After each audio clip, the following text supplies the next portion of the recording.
my God!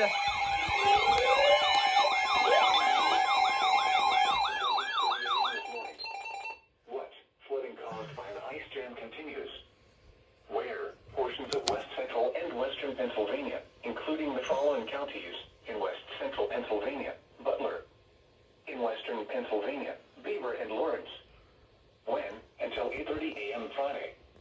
Impacts: flooding of rivers, creeks, streams, and other low-lying and flood-prone locations is imminent or occurring. Depending on ice behavior, any release of the ice jam could result in sudden rises of water, leading to a rapid flooding situation.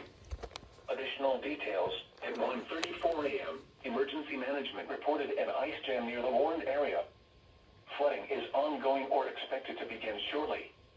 Between 0.5 and 1.2 inches of rain have fallen. Additional rainfall amounts of 0.2 to 0.5 inches are possible in the warned area. Some locations that will experience flooding include Alport, Harlansburg, McConnell's Mill, and Rose Point Park.